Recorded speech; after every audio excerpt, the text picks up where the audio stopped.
We could be on any street in any town up and down the country, but we're not, because this is Privet Drive, and at number 4 lives a very special young man indeed.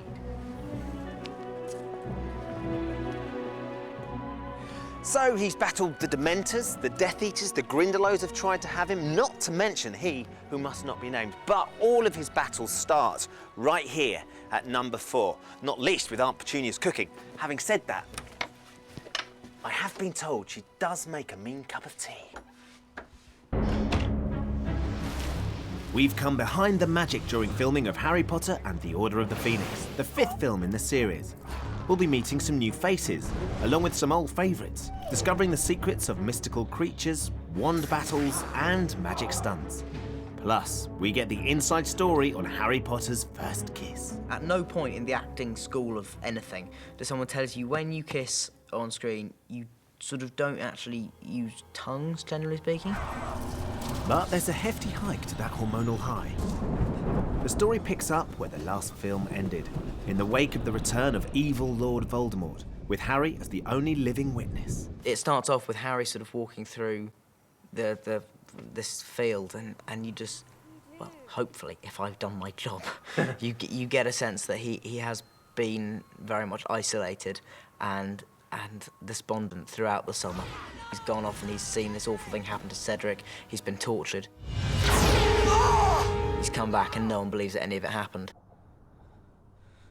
A terrifying Dementor attack leads to Harry facing trial and possible expulsion from Hogwarts School for using magic illegally. But, unbeknown to him, the forces of good are at work.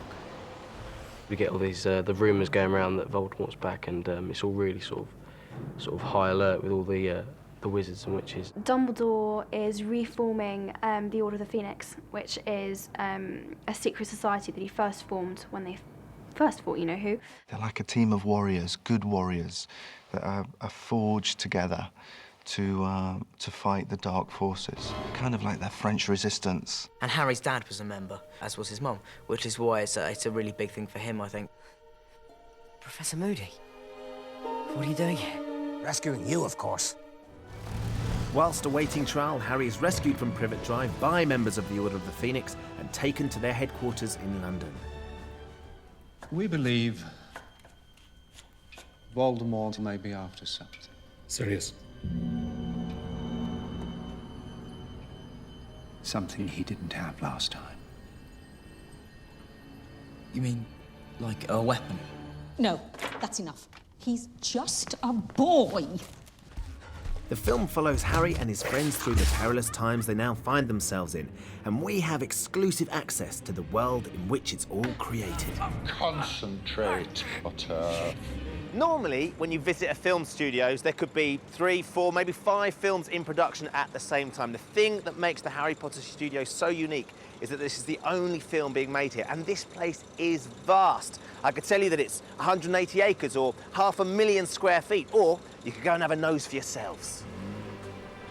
All of the Harry Potter films have been made here, and in every corner of this former engine factory, some kind of magic is being created. From breaking down costumes to styling wizards, from blowing storms to generating giants. From children's playgrounds to Hagrid's hut. You name it, they do it here. It's big, isn't it? But they can't do everything here, can they? Number 12, Grimmauld Place, is the home of Harry's godfather, Sirius Black, and headquarters to the Order of the Phoenix.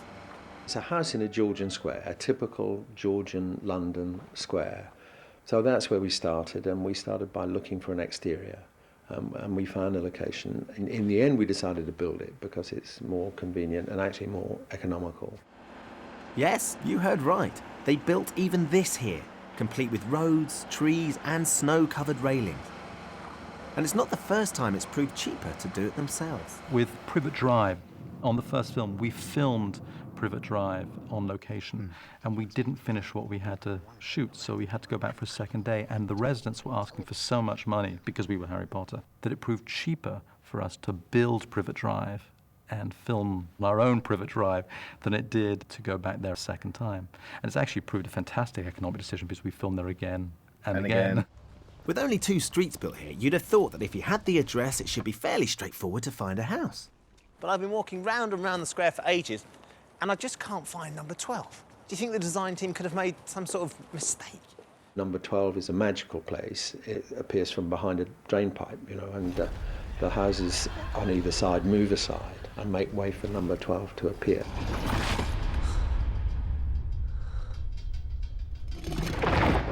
I love the inside. You go into Grimmauld Place and there's this very, very narrow corridor with sort of material on the walls rather than like a wallpaper or anything.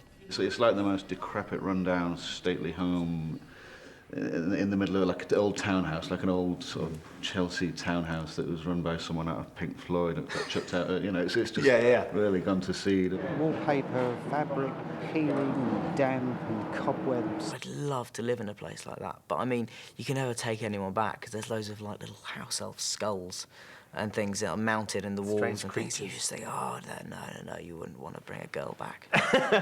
I'm not sure if she'd be impressed with all the cobwebs. And... Come inside. I'll show you my collection of dead elves' heads. That's never been a line that's worked. After the break, Harry's fighting expulsion. Charges? The charges against the accused are as follows. There's a new style of teaching magic at Hogwarts. She feels that Hogwarts is not being run well enough and wants to get in there and clean the place up. And we meet the Harry Potter fan whose dream came true when she won a starring part in the film. Everyone that says Luna Lovegood. So things look really set to kick off now. Voldemort's back, and Harry could even get booted out of Hogwarts. Right, I need to feed the meter because it's the only magic I know to beat the traffic wardens. I'll see you after the break.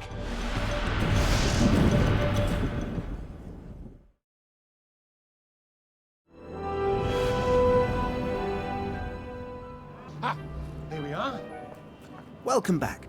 We've come behind the magic of Harry Potter and the Order of the Phoenix, where things aren't looking too good for our young hero. Despite his terrifying encounter with the Dementors, Harry faces being thrown out of Hogwarts and as a result finds himself on trial here at the Ministry of Magic.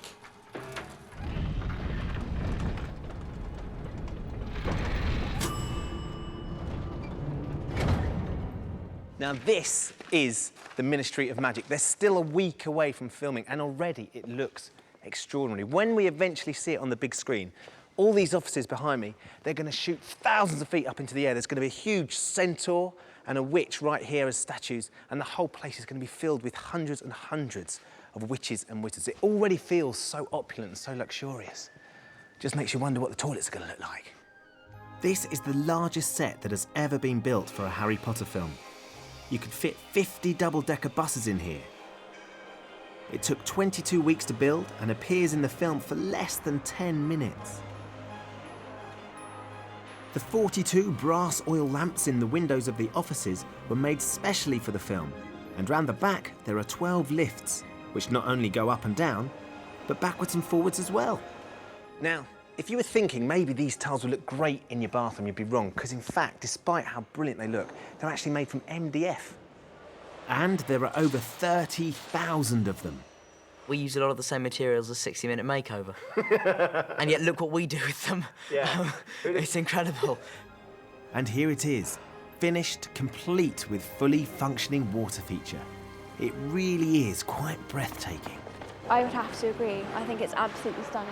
It's amazing. Actually, just to give you a bit of history, these towers, these pillars, are the fireplaces that all of the wizards come through to work every day because they travel by flue powder through the chimneys. So they all pop out down the bottom? Yeah. Kind of reminds me of sort of a really, really grand tube station. You know, the ones which have still got all the tiles and stuff. In fact, some of the grand designs of the Victorian London Underground were the inspiration for this set. And all of it gets blown to smithereens in the climax of the film. Oh, it's always good to blow things up. And everyone comes to watch you blow it up. We get about 50 or 80 people just showing up with their sandwiches, sort of waiting for the button to be pressed. The whole place is rigged to explode. All this, and that's why nobody can have their mobile phones on, because it could evidently be triggered by that. So at any given moment, the glass could go, things out the walls, everything. So I'm sort of willing to happen. I was going to say, is there someone on hand ready to jump on you to protect you? Do you have like a... You, Ben. Is that, Yes, that's my role today? Yeah. And I kept saying to John, our special effects supervisor, it's safe, isn't it, John? She said, yeah. So just tell me where all the squibs are again. And squibs are these little explosive devices. And he said, well, there are 300 around there, and there are 400. And Dan, where is Dan exactly? Dan's here, right next to all the... Yes, it's perfectly safe. So I would then go to Dan and say, Dan, it's perfectly safe. Don't move. Don't move, but for God's sake, don't move. But we're getting ahead of ourselves. When Harry first comes here, he's on trial, deep in the bowels of the Ministry. And things aren't looking too good for him until a surprise witness turns up. Witness for the defense. Albus Percival, Wulfric, Brian, Dumbledore. You got our message that the time and place of the hearing had been changed, did you? I must have missed it, but by a happy mistake, I arrived at the Ministry 3 hours early.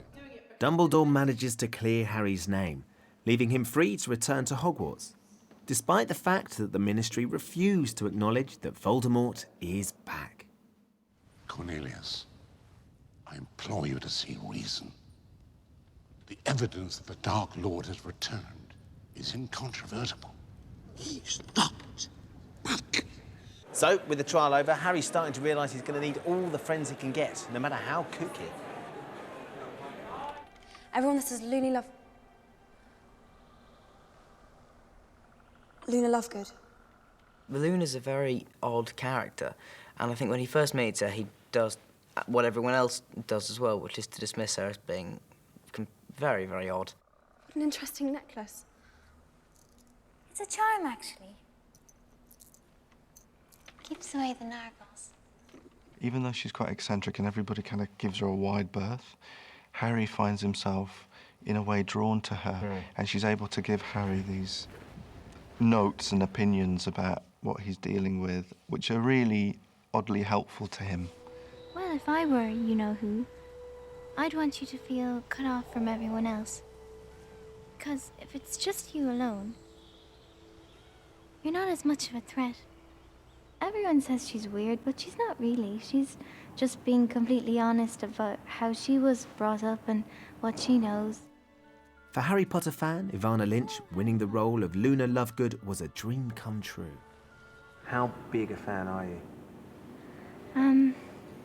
That's hard to put into words. It's just, well, I read the books, started reading them when I was 8, and just since then, I've been obsessed with them. That's what I'm known for at home. And my room is cool. It's orange, and I have all my favourite quotes in turquoise around it. That you've actually put on the wall yourself? Yeah. No way, how long has that taken? It was my summer project. So how did the filmmakers find Ivana? We had 3 girls who we thought would be good, but they were going to act Luna. They weren't going to be Luna. And so we had this open call, and we put an ad on some news round in a couple of places. My mum, she just said, I don't think you should. And she said, I'm really mean. She hates when I quote this, but she said, I had a snowball's chance in hell. and then, but my dad, when he came home, I told him. I wasn't very hopeful, but he was like, yeah, I think you should go. People start to show up, and it wasn't really more and more and more and more and more people. And I think we ended up with around 15,000, 20,000 people. It was ridiculous. It was sort of, it was unbelievable. Terrifying. And people, you had 45-year-old women, you had, men. It was really quite kind of, some of it was a little weird, I have to say. And they made us say our name and where we came from, and I did that. And then they were whispering about us, and... Was that a bit weird?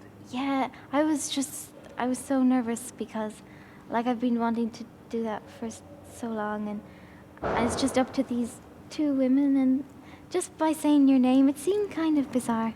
There were some incredible people, but there was only one Luna. And they said, okay, you're coming for a screen test, and I was, oh, that's good. And then they said, you're going to be doing the screen test with Daniel Radcliffe. And I was thinking, oh, it must be big then.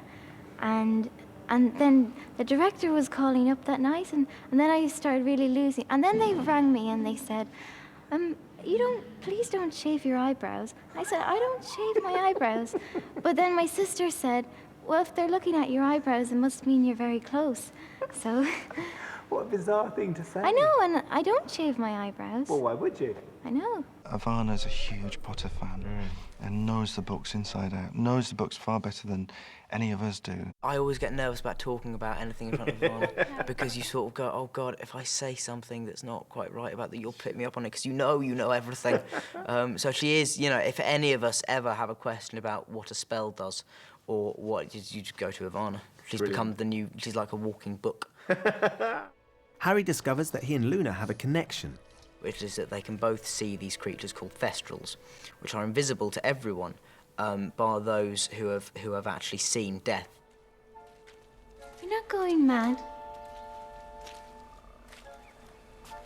I can see them too.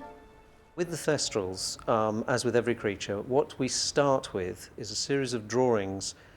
We then take it to the maquette stage, which are basically small tabletop models like these, that are discussion points, so that what looks good on paper can then be analysed and walked around and discussed. The designs were a great starting place, and then we as it wasn't a creature that could be fully realised and built as a sculpture, we took the designs into the computer and finished the design in the computer, working on the transparency of the skin, how transparent the wings were when they open the wings, and how much light comes through, and how black they were as well, because they're a very black, dark creature, and sort of realising that on the screen is quite difficult sometimes. The film presented another much larger difficulty to the special effects team. His name was Graup. Graup is Hagrid's half-brother. We've really pushed the technology, we've really pushed it to what we believe is the closest sort of human CG form, because Hagrid's brother is basically the humanoid.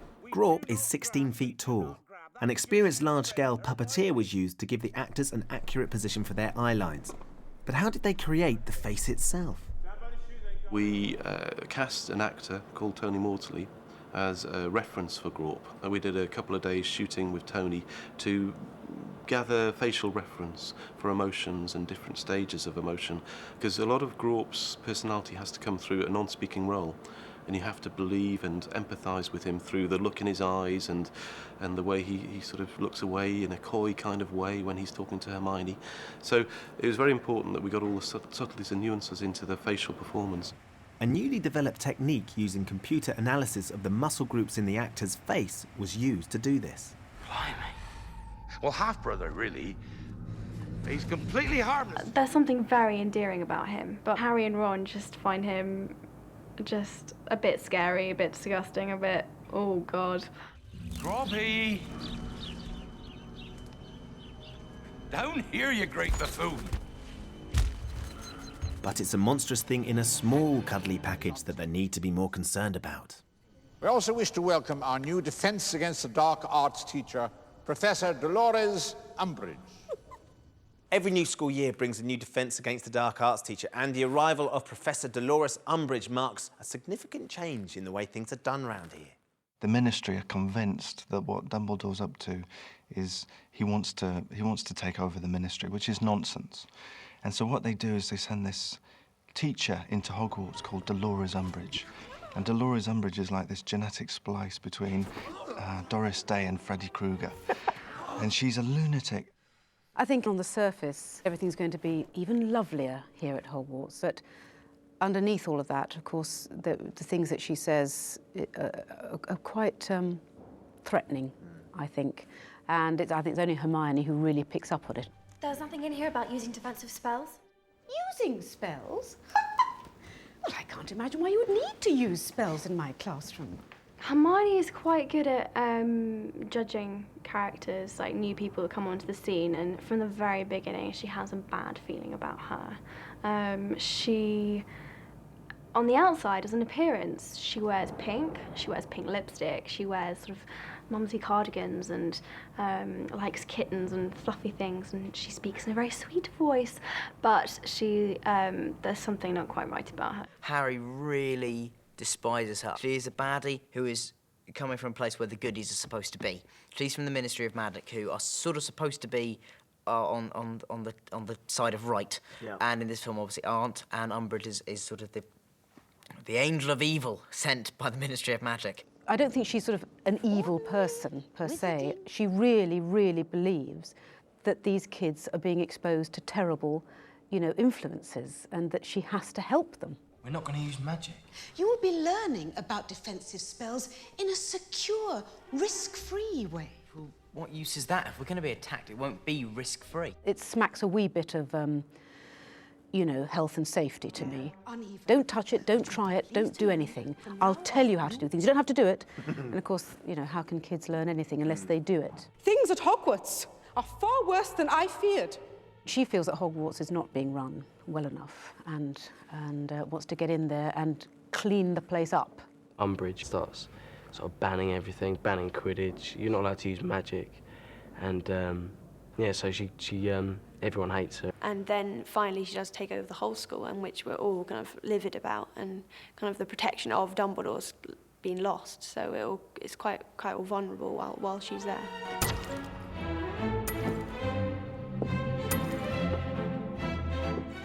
She does get what she wants and what she set out to do, and then it goes wrong. Umbridge isn't the only one with a job to do around here. I've also been entrusted with a very important task. 3, 2, 1, action! That seemed to go pretty well, don't you think? I think you just need a little more authority. Bring the action from down in the sternum, and that would be great. I was a bit worried. We'll practice now. Yeah. Because we're a bit high in the voice. So lower. Yeah, just lower. 3, 2, 1. Deeper. 3, 2, 1. Action. Perfect. It's a real authority. Oh yeah. You see the actors quake. It feels a bit more Shakespearean as well. Oh, it's excellent. That's the feel you're going for. That's half the job. Saying action is half the job. Coming up, Harry and his friends fight back with a secret army. Voldemort's followers reveal what gets them going. She probably has an inappropriate response to causing pain, i.e. it's fantastic fun. And I learn how to create some magic of my own. See you after the break. 3, 2, 1, action!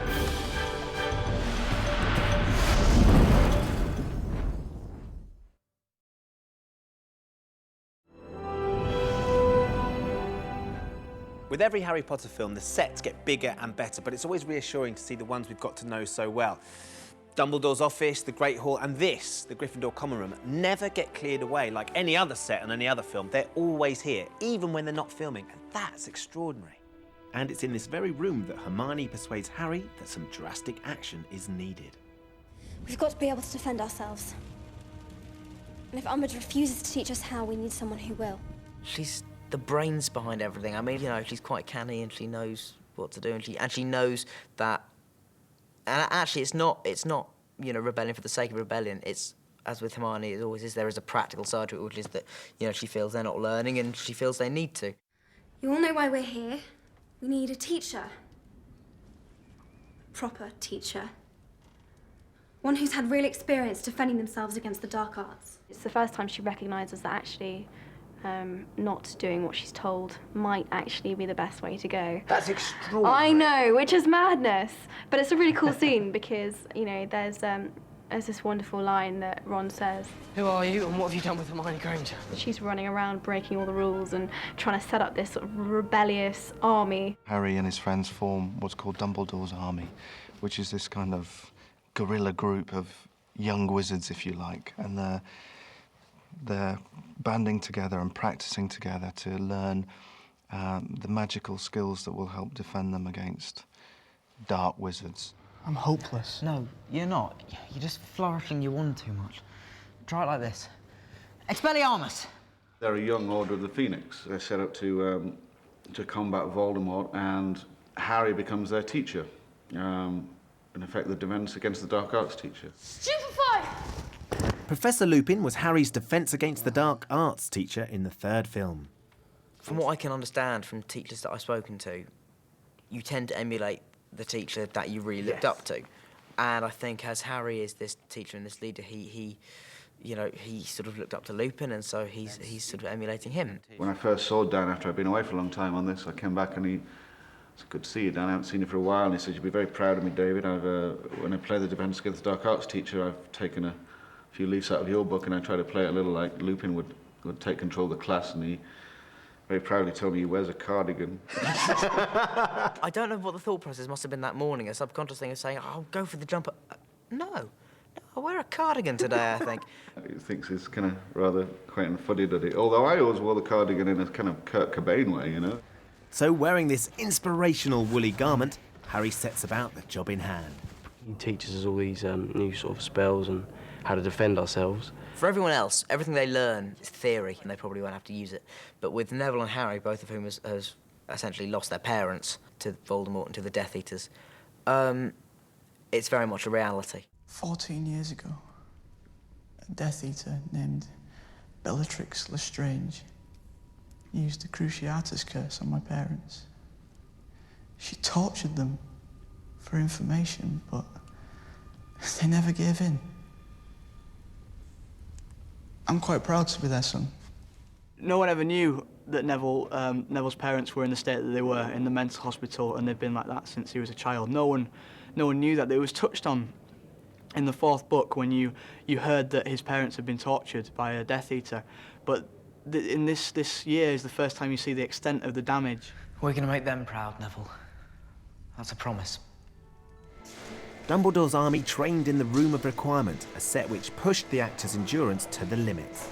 We spent so much time in there, and it's like an oven with the mirrors and all the lights. And there was a fire, and with the reflection of all the mirrors, it became quite a hot set. The hottest place on earth. Was it kind of like being in a greenhouse? Yeah, oh no, you don't have fires in greenhouses. Sławek Idziak, who lit the film, he rented every single light in England to light the Room of Requirements. And Stuart, who designs the sets, had put all this lovely, intricate metalwork on the windows, and they started to melt.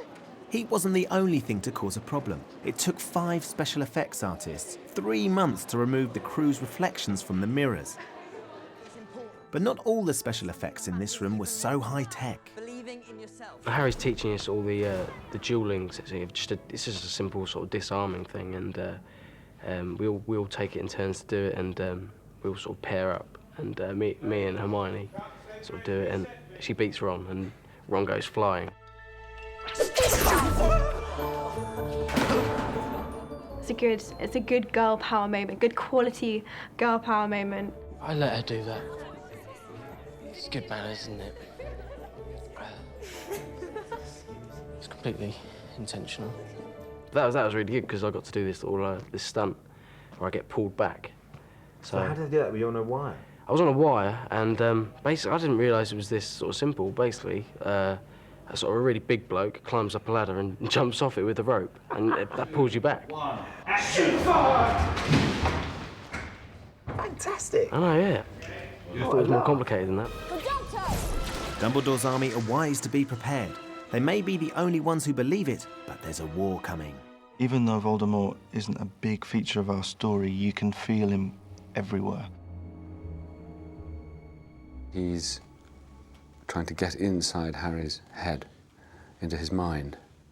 These moments where Harry sees himself in reflection for a moment, he becomes Voldemort. Constant little sort of hits of the spirit of Voldemort coming inside him, possessing him. This connection between me and Voldemort, what if the reason for it is that I am becoming more like him? I just feel so angry all the time. And what if after everything that I've been through, something's gone wrong inside me? What if I'm becoming bad? I want you to listen to me very carefully, Harry. You're not a bad person. As Voldemort is still in hiding, most of his work is done by an army of loyal supporters, the Death Eaters, led by Lucius Malfoy. Luscious Malfoy. He's such a delicious character. I think of him more as luscious than Lucius. I've been living a public life as a diplomat, an aristocrat and stuff, but secretly I've been campaigning and working towards my lord's return. And now I'm in my element, of course, because he's back. You know, you really should learn to tell the difference between dreams and reality. We were a secret organisation. See, I couldn't help but reach my wand there. But we were a secret organisation, and occasionally we made forays into public, like at the Quidditch World Cup. But now the kid gloves are off, and the battle lines are drawn, and there's no point being hidden anymore, which is a great relief for Lucius, because he can actually finally show his nasty side, given that I've been so cuddly up till now. He knows how to play. Itty, bitty, baby. Potter. Well, Bellatrix is Sirius's cousin. She is a follower of Voldemort. She is in Azkaban when the film begins. She looks pretty damn evil. She really does. Quite scary. After escaping from Azkaban prison, Bellatrix is thrilled to resume her position in the Dark Lord's ranks. I'm trying to work out what it is about her that makes her so evil, because she really is a very evil character, isn't she? I think she's probably a sadist. She definitely has a personality disorder, I'd say. Neville Longbottom, is it? How's Mum and Dad? I mean, our main thing is that she tortured Neville Longbottom's parents to madness. She loves Crucio. That's, you know, one of the spells. Yeah. She absolutely, that's her favourite spell. The outlawed spell, isn't And it? she probably has an inappropriate response to causing pain, i.e. it's fantastic fun. And then she's been in 14 years in Azkaban. I think the mental disability's even sort of tipped, you know. Pushed it even further. Yeah. The imminent war between good and evil is hurtling them all towards some major wizarding battles, which posed a new challenge to the filmmakers. You've seen the kids, well, not kids anymore, but you saw them when they were kids training to use wands, and they're training at school to use these things. They're pretty basic maneuvers, but you finally see what happens when, you know, the equivalent of Jedis, when the wizards who really know what they're doing come face to face. Sirius and I have a fabulous wand battle, and in order to do that, they brought in a dancing coach and a fight coach, and So a choreographer? Yeah, and we worked out, there's always a fight choreographer, but what we had to do was find a way of fighting with wands that wasn't traditional fighting, that's not sword fighting, and it's not, it's something other. If you're shooting guns, then invariably, you know, they're going to bang. Yeah. You know, there may be the odd time where you're, you know, where it's silent, but most of the time, you know, you're firing a gun, and it gives you a certain, it'll give you the energy, it'll give you the adrenaline. Yeah. And if you're fighting with swords, you know, you are connecting. And so with these sequences, it's very abstract. So they've invented a vocabulary, a kind of physical grammar of what you can and can't do with wands, and we've come up with 5 attacks and 5 defenses and various ways of doing it. But specific movements. Specific moves, names. but then you start tailoring them. So obviously, Lucius Malfoy being who he is, he's got great form. He's kind of an Olympic fencer. Sirius Black has his own street style and stuff he's picked up in Azkaban. Which is all very well, but what's it called? Did you have much training for the wanding this time? Is it called wanding or the wandmanship? What is the... Wandering, yeah. The wandering. Yeah. The wandering is, you had a wanderer. Wandbat. I think Warbat. Warbat. Warbat. Warbat is No, I think shorthand. a good wand battling, one fight. Wandering sounds good. Wandmanship? Wandering's not, that can't be right. Wanderton?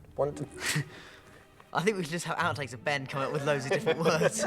Wandering, wombat. Did you come up with a definitive term for what it was? Then? I think wand dueling is probably the best one, because it kind of has the qualities of fencing in a way. The cast learned the 5 attacking and 5 defensive moves under the watchful eye of choreographer Paul Harris. We've been very careful not to allow it to get too flouncy, is the word that's been, bandied around. It's not flouncy. It's definitely not flouncy. It's quite violent, I would say. Yes. It was good to have Paul around. He could, being, I think, dancer by training, he could help us just, you know, whatever move we were doing, help guide us towards giving a seriousness of intent. You do feel a little bit silly. Going like that. But once they put all the magic on it, when they put the sound on and all the lights coming out of it, it'll look fantastic, I'm sure. So, following in the footsteps of some great wizards, I decided to have a go for myself. Position 1 is above the head, preparation with the wand above the head. Now, you're about to shoot the camera. No, I don't want to do so that. make sure that the wand is... But because remember, the damage is not being done with the wand, it's what's coming out of the wand. Yes. Right? So just bend your knees slightly so you're well grounded. Yeah, good stance. So position 1, from here, whip the wand forward, bring it into eye line, and then just retract it backwards so you retain the form. It's like a whip. It's like a whip, except a bit kind of wussy at the back here. Oh, right, okay. Keep a weedy whip. Keep this form here. Oh, I need higher. Oh. That's it. All right. So lower shoulder. Yeah, gosh. Keep that nice and clear. It feels like it's going a bit left. And then really deliver it and attack. That's it. I just dislocated my elbow. That shouldn't happen, should it? Right, sorry. I've got to concentrate. Low. No, at the moment it's fine. That's it. Oh, gosh. Eye line. So difficult to control. Right, eye line. Eye line. And yes, exactly. Did you hit anything, do you think? I think I might have got one of the sparks who was hiding around the corner. After a bit of practice, I started to feel like less of a muggle. I always muff that one. I'm very good at it, actually, yeah. So I did get a wand blister. In fact, it's dried up now, but it was quite painful and it was hindering my Your style. wand technique? Yeah. How is my wand is actually different from everybody else's because it's crooked. It looks a bit like a talon. Yeah, an extension of your nail. Yeah, but they took it very seriously, the wands and the spells, and we had to learn all these different... It's a bit like... You had to... It wasn't just enough striking a pose, you got to really intend to hurt. Come on, cousin! After the break, all of this training is put to the test as we find out what Voldemort is up to. Plus, we get the inside story on Harry Potter's first kiss. No idea. The first sort of few takes, we were both pretty nervous, and we wouldn't say anything to each other after. We'd just sort of be but like 8-year-olds going... See you then. 1, 2, 3. Yeah. Okay. You're getting there. I was never allowed to flick little sticks like this when I was a kid. This is great.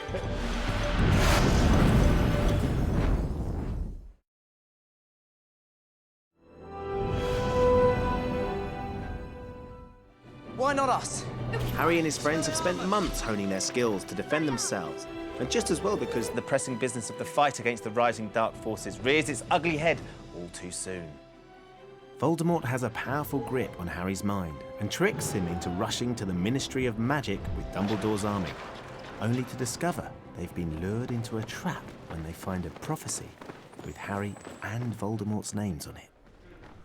You saw only what the Dark Lord wanted you to see. Now hand me the prophecy. If you do anything to us, I'll break it. So what is it about the prophecy that they're all so desperate to get their hands on it? The prophecy is basically the central ingredient in Voldemort's plan for world domination. I won't say what the prophecy actually is, what it says, but it is very important. And the thing about it is that throughout the film, we hear about people sneaking into the Department of Mysteries, where the Hall of Prophecy is, and dying. And what they've actually been doing is trying to get the prophecy for Voldemort. The Hall of Prophecies holds many secrets, not least in those of its own design. The Hall of Prophecies, we actually decided to make a complete CG environment for the actors because the set design was such that it could never physically be built. It's an infinite set of shelves with millions of prophecy balls on them. So we decided to green screen the actors and build the complete environment in the computer. The battle that commences in the Hall of Prophecies leads them to another part of the Ministry. This incredible room is called the Veil Room. This is the climax of the film where Harry's chasing to get the prophecy. He's got his hands on it, but then Lucius Malfoy comes in, gets it off him, but then Sirius comes in and clobbers him. As you can see, stuntmen are in at the minute for all of the main actors. There's Gary's over there, because they're off relaxing, being powdered and watered, all that sort of stuff. I just want to know where my standing is. Each shot in this complex sequence requires careful planning.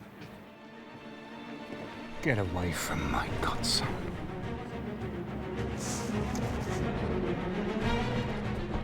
What you've just seen is really the kind of the springboard to a big wizard extravaganza. So we're all armed with our wands. Armed to the teeth with your wands. So it's kind of like a big. It's sort of like Well, it's sort of a big gunfight, really, but with wands, you know, it's the sort of Magnificent Seven. This battle sees the Order of the Phoenix and Dumbledore's army fight side by side against the Death Eaters. Level ones, please, guys. That's it, right there. We're just on the edge of set. Got to be really quiet because they're going to go for a take. I can't believe how close we are. Roll camera, please.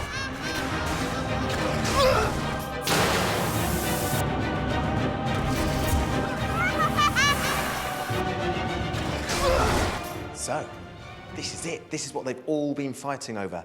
This prophecy holds the key to Harry and Voldemort's future. The big question is, what's its secret? Well, I could tell you, but that'd be too easy. You're going to have to find out for yourselves. So that's the story in a nutshell. But aren't we missing something? Because for Harry Potter fans, there's another big reason to see this film. It's been a long time coming. But our hero finally gets his first kiss.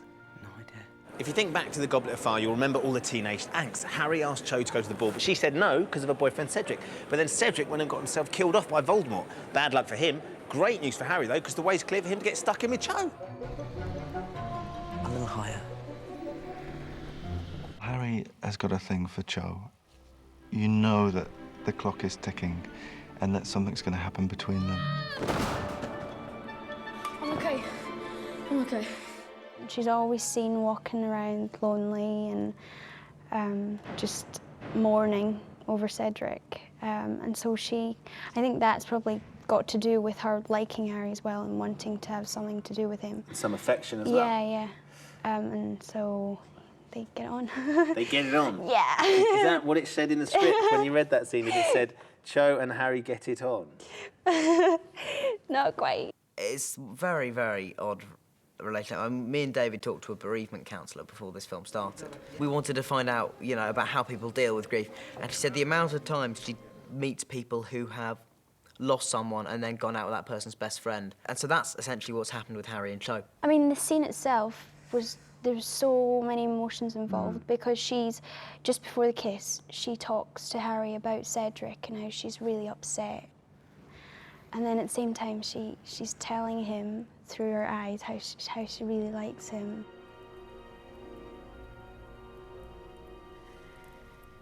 It's just learning all this. Makes me wonder whether if he'd known it. Cedric did know this stuff. He was really good. It's just Voldemort was better. Had you sat down with Katie and sort of said, OK, right, this is the score. We've got to do this kiss. This is how we're going to do it. Was it something that just happened naturally? Did David offer some advice? No, nothing. None of that. So nervous. Sleepless nights and all Really? the rest. Yeah, I was a bag of nerves. Did you talk to Dan about it before you did it? We spoke about it briefly, but it was kind of awkward talking about it. You don't really want to go into detail and how we're going to go about it. At no point in the acting school of anything does someone tell you when you kiss on screen, you sort of don't actually use tongues, generally speaking. Right. You sort of just, even if your mouth is open, you don't use tongues. Don't stick your tongue. So it's sort Why of like, don't you? Well, Is it like I think it's a courtesy thing. Oh, OK. More than anything else, Ben. In case you've been eating something nasty. Yeah, or okay. something like that. And so, fortunately, I knew that much. Otherwise, Katie would have been getting a very, very terrifying shock, I think. People would just continuously come up to me and tell me that it was when it was happening and how they were all going to be there watching. And were they? No. There was, I think, about 10 people on set, just people who were really needed there. The first sort of few takes, we were both pretty nervous, and we wouldn't say anything to each other after. We'd just sort of be like 8-year-olds going, and but after that, you know, it was fine. We settled down, and it was cool. But there was this ridiculous story in one of the papers. I forget which one. But it was like I'd said in an interview that we probably did the kiss about 30 times, which was true. You probably do any scene about 30 times in total, but because it was the kiss, they made it sound like I'd been like requesting more goes at it or something. Didn't quite get it that time. Can I have another go? No, sorry. Yeah. In fact, when I said cut, you know, I said cut, several cut. Everyone who's worked with Dan since he was small were just dying to see this scene because they just want to see him grown up into, you know, a young adult. Yeah. There was a certain amount of, oh my goodness, some people felt some people couldn't look, there were some people who cried, some people were genuinely moved by it. It was good in the end. It was nerve-wracking, though. But you haven't watched it back? No, God, no. You're going to have to watch it back at some point. Well, no, I could turn away. I mean, I don't think I will. It'll be very... I mean, thing is, when I watch Harry, I don't always see myself, so I'm just hoping that will be one of the moments where I don't really see myself doing it. But otherwise, that would be a bit embarrassing. Mistletoe. Probably full of nargles, though. What are nargles? No idea. Was Dan a good kisser? Yes, he was. He was good. I'm not just saying that because I have to. He was He good. was. He was.